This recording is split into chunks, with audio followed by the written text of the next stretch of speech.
আয়করে বড় ঘোষণা, চাকরিজীবীদের বছরে 12 লক্ষ টাকা পর্যন্ত আয় দিতে হবে না কোনো কর। মধ্যবিত্তকে বিরাট স্বস্তি দিয়ে ঘোষণা নির্মলা সীতারামনের। আগে বছরে 7 লক্ষ টাকা আয় পর্যন্ত কোনো ট্যাক্স দিতে হতো না, এবার তার ঊর্ধ্বসীমা বাড়িয়ে বড় স্বস্তি দিল মোদী সরকার। কর ব্যবস্থা সরলীকরণে আগামী সপ্তাহে আসছে নয়া বিল।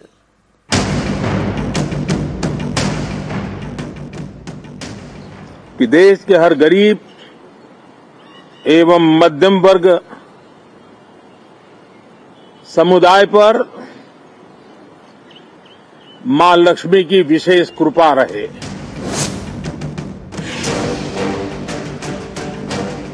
I am now happy to announce that there will be no income tax payable up to income of 12 lakh rupees. কেন্দ্রীয় বাজেটে মধ্যবিত্তর জন্য বড় ঘোষণা অর্থমন্ত্রীর। আয়করে বিপুল ছাড়, মধ্যবিত্ত করদাতার বিরাট স্বস্তি। বার্ষিক করযোগ্য আয় 12 লক্ষ টাকা পর্যন্ত কোনো কর দিতে হবে না। আগে এই সীমা ছিল 7 লক্ষ। আয়ের ওপরে কর, মধ্যবিত্তের বড় চাপ আয়কর। সেই বোঝা অনেকটাই কমিয়ে দিলেন অর্থমন্ত্রী নির্মলা সীতারামন। প্রবীণ নাগরিকদেরও জমানো টাকায় সুদের ওপরে করের ঊর্ধ্বসীমাও বাড়িয়েছেন Nirmala. I propose to rationalize tax deduction at source, TDS, by reducing the number of rates and thresholds above which TDS is deducted. The limit for tax deduction on interest for senior citizens is being doubled from the present 50,000 rupees to 1 lakh rupees. The annual limit of 2.40 lakh rupees for TDS on rent is being increased to 6 lakh rupees. I also propose that the provisions of the higher TDS deduction will now apply only in non-PAN cases. শুক্রবারই ইঙ্গিত মিলেছিল প্রধানমন্ত্রীর কথায় যে বাজেটে বিশেষ ঘোষণা থাকতে পারে মধ্যবিত্তর জন্য। मैं मां लक्ष्मी से प्रार्थना करता हूं कि देश के हर गरीब एवं मध्यम वर्ग समुदाय पर मां लक्ष्मी की विशेष कृपा रहे। এদিন বাজেট বক্তৃতায় নির্মলা সীতারামনের গলাতেও ছিল মধ্যবিত্তকে স্বস্তি দেওয়ার কথা। Personal income tax reforms with special focus on middle class. I am now happy to announce that there will be no income tax payable up to income of 12 lakh rupees. অবশেষে মধ্যবিত্তকে স্বস্তি দিয়ে আয় কর ছাড়ের ঊর্ধ্বসীমা বাড়িয়ে 12 লক্ষ। কর ব্যবস্থা সরলীকরণে এই বাজেট অধিবেশনে আসছে নয়া বিল। নিউজ 18 বাংলা। বিমা ক্ষেত্রে বিদেশি বিনিয়োগের দরজা পুরোপুরিভাবে খুলে দিল মোদী সরকার। এখন থেকে আর কোনো দেশীয় সংস্থাকে যুক্ত থাকতে হবে না। বিদেশি সংস্থা সরাসরি ভারতীয় বাজারে বিমার ব্যবসায় নামতে পারবে। আর বিমায় প্রত্যক্ষ বিদেশি লগ্নি বা এফডিআই এর ঊর্ধ্বসীমা 74% থেকে বাড়িয়ে 100% করল মোদী সরকার।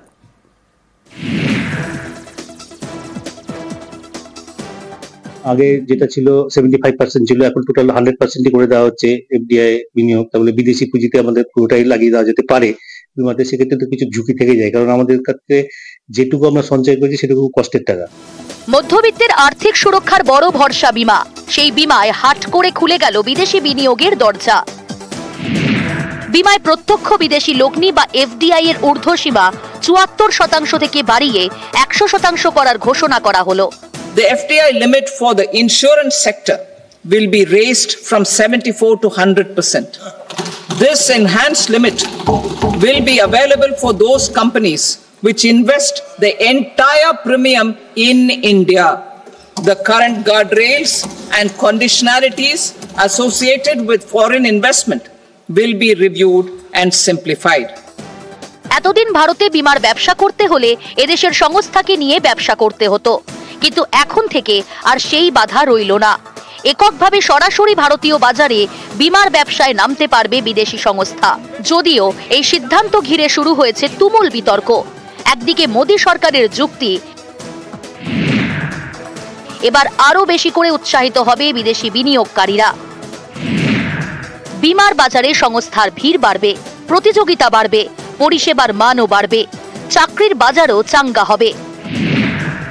অন্যদিকে বিরোধীদের বক্তব্য, বীমা সাধারণ মানুষকে আর্থিক সুরক্ষা দেয়, সেই ক্ষেত্র বিদেশিদের হাতে চলে গেলে সাধারণ মানুষের ঝুঁকি বাড়বে, সেই সঙ্গে মুনাফার টাকা বিদেশে চলে যাবে, এতে দেশের কোনো লাভ হবে না। ওখানে কোনো ডাউট নেই যে বিদেশি কোম্পানি না এলে এই সেক্টরটা পুরোপুরি ম্যাচিওর করবে না। তো গভর্নমেন্ট প্রথম হয়তো একটা স্মল স্টেপ নিচ্ছে, এটা আগামী দিনে যদি হয় তাহলে আরও ইন্স্যুরেন্স সংস্থা আসবে, আরও ইন্স্যুরেন্স সংস্থা হলে ইন্স্যুরেন্স হচ্ছে গিয়ে পিপল হেভি ইন্ডাস্ট্রি, মানে বেশি লোক লাগে, ম্যানুফ্যাকচারিং তো আর নয়, এটা পিপল হেভি ইন্ডাস্ট্রি, সো আরও ইনকাম হবে, আরও লোকেদের করবে। ইন্স্যুরেন্সের ব্যাপারে যেটা আগে কেন্দ্রীয় সরকারের হাতে কিছুটা ছিল, সেটা বিদেশি কোম্পানিদের হাতে চলে যাওয়ার ফলে পরবর্তীকালে আমরা ক্লেম পাওয়ার ক্ষেত্রে এবং আমাদের যে প্রিমিয়াম দিতে হয় ইন্স্যুরেন্সের ক্ষেত্রে, সেটাও হয়তো পরবর্তীকালে বেড়ে যেতে পারে। বোধহয় একটু ভাবনা চিন্তা করার জায়গা ছিল। বিদেশি কোম্পানির হাতে চলে গেল মানে আমার হাতে তো থাকলো না। নিউজ 18 বাংলা। বাজেটে শুল্কমুক্ত জীবনদায়ী ওষুধ, ক্যান্সারের ওষুধ সহ 34টি ওষুধের ওপর থেকে শুল্ক তুলে নিল মোদী সরকার। দাম কমছে আরও 6টি জীবনদায়ী ওষুধেরও। যদিও নিত্য প্রয়োজনীয় ওষুধের দাম কমানোর কোনো উদ্যোগ নেই বাজেটে। কমবে সুগার, প্রেশারের মতো রোজকার ওষুধের দাম। সীতারামনের স্বাস্থ্য দাওয়াইয়ের পর প্রশ্ন আমজনতার। ম্যাক্সিমাম মানুষ আমরা এই গ্যাস অম্বল আমাদের একটা বিশেষ করে বয়স্কদের নিত্য সঙ্গী হয়ে গেছে। তো সেক্ষেত্রে আমাদের অবশ্যই ওটা যদি ছাড় দেওয়া হতো, আমরা অনেকটাই, বিশেষ করে সাধারণ মানুষ অনেকটাই উপকৃত হতো। ক্যান্সার, জীবনদায়ী ওষুধের দাম কমে, সেটা অবশ্যই একটা ভালো দিক, কিন্তু আমরা যে নিত্য প্রয়োজনীয় যে ওষুধ, মানে আমাদের সুগার, প্রেসার, থাইরয়েড, এই ওষুধের দাম কমলে ভালো।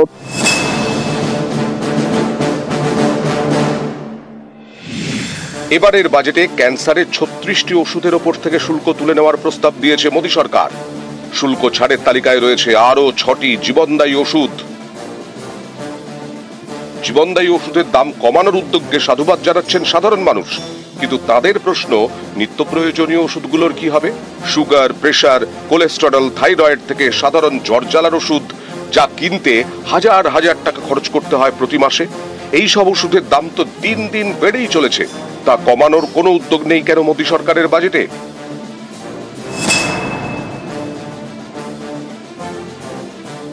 সুগার, বলুন, কোলেস্টেরল, এইসব ওষুধের দাম এটা বিগত দিন কন্টিনিউ বেড়েই চলেছে। তো এই জায়গায় যদি ছাড় করতো, আমার মনে হয় সব থেকে মানুষ উপকৃত হতো। ম্যাক্সিমাম মানুষের এখন সুগার, ব্লাড প্রেশার, অ্যাসিডিটি, মানে ক্যান্সার তো আছেই। ক্যান্সারের শুধু তো ক্যান্সার তো সবাই ভুগছে না। তো আমার মনে হয় এই সমস্ত মেডিসিন গুলোর দাম কমানো খুবই দরকার।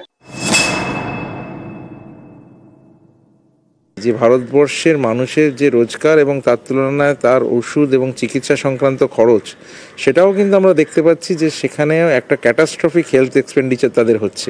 মানে তাদের যতটা সঞ্চিত অর্থ বা যত তাদের রোজগার, তার থেকে বেশি খরচা হয়ে যাচ্ছে অনেক ক্ষেত্রে, বা একটা সিগনিফিক্যান্ট অ্যামাউন্ট হেলথের জন্য খরচা হয়ে যাচ্ছে।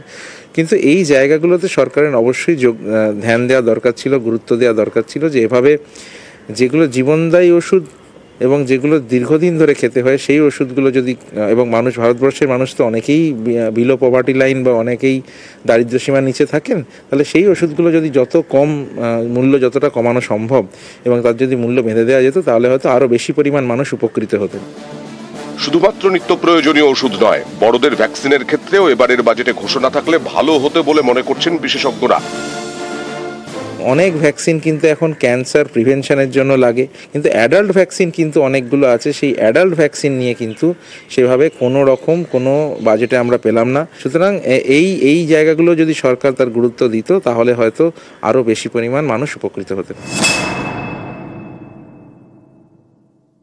নিত্য প্রয়োজনীয় যে ওষুধগুলো, সেগুলো তো দাম কমলো না, আমিও দেখলাম। এবার ব্যাপার হচ্ছে যে আমাদের অনেক দিন আগে থেকেই একটা বিল পাস হয়েছিল যে যদি জেনেরিক ওষুধ আসতো, তাহলে জেনেরিক ওষুধ যদি ডক্টররা লিখতো, তাহলে আমরা অনেক উপকার পেতাম। কিন্তু ডক্টররাও তো দামি দামি ব্র্যান্ড সেই লিখেই যাচ্ছে।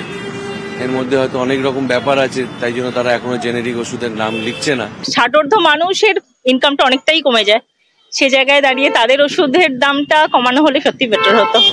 নিউজ 18 বাংলা। মোদী সরকারের বাজেটে বিশেষ নজর মহিলাদের দিকে। সদ্য মা থেকে উদ্যোগপতি সবার জন্যই কিছু না কিছু ঘোষণা করলেন নির্মলা সীতারামন। তবে কি ভোট পেতেই মহিলা মন জয়ের চেষ্টা? this budget, the proposed development measures span 10 broad areas focusing on Garib, Youth, Annadata and Nari. Budget বক্তৃতার শুরুতেই ইঙ্গিত দিয়েছিলেন কেন্দ্রীয় অর্থমন্ত্রী নির্মলা সীতারামন, বাজেটে এক গুচ্ছ ঘোষণা মহিলাদের জন্য।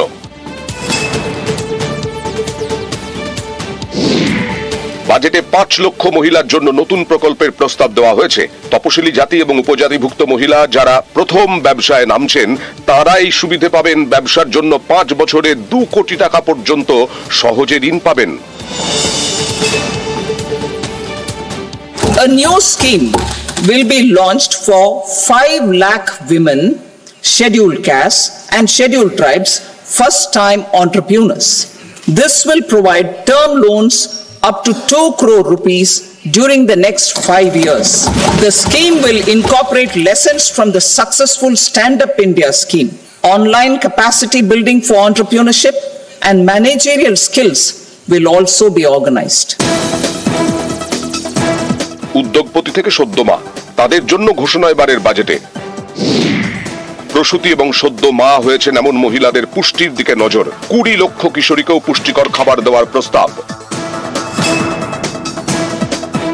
Saksham Anganwadi and Poshan 2.0 program provides nutritional support to more than 8 crore children, 1 crore pregnant women and lactating mothers all over the country, and about 20 lakh adolescent girls in aspirational districts and the Northeast region. The cost norms for these nutritional support will be enhanced appropriately. Bangla সরকার রক্ষা কবচ দেন, কন্যাশ্রী দেন, লক্ষ্মীর ভান্ডার দেন, 50টা 60টা 70টা scheme দেন, আর দিল্লির সরকার রক্ষা কবচ কাড়ার budget. কারণ social welfare স্কিমগুলোর যে বরাদ্দ সেগুলোতে কমিয়ে দেয়া হচ্ছে, মানুষ সেই সুবিধাটা পাবে না। সম্প্রতি একাধিক নির্বাচনে হার জিতের বড় ফ্যাক্টর হয়ে দাঁড়িয়েছে মহিলা ভোট। মহিলা মন যেদিকে সরকার তার, আর সেই কারণেই নির্বাচনী ইশতেহারে মহিলাদের জন্য ঢালাও ঘোষণা। 21 বিধানসভা ভোটের আগে লক্ষ্মীর ভান্ডার প্রকল্প ঘোষণা করে তৃণমূল। পরে দেখা যায় মহিলা ভোটের বড় অংশ গেছে তৃণমূলে। সেই সময়ে লক্ষ্মীর ভান্ডারের সমালোচনা করে বিরোধী দলগুলিও পরবর্তী সময়ে একই পথে হেঁটেছে। এ মাসেই দিল্লিতে ভোট। নির্বাচনী ইশতেহারে মহিলাদের মন পেতে রীতিমতো প্রতিযোগিতা চলছে। আপের ঘোষণা, ভোটে জিতলে মহিলাদের প্রতি মাসে দেওয়া হবে 2100 টাকা। বিজেপি আর কংগ্রেস বলছে তারা দেবে 2500 টাকা। ভোটে নজর মহিলায়, বাজেটেও নজর মহিলায়। নিউজ 18 বাংলা।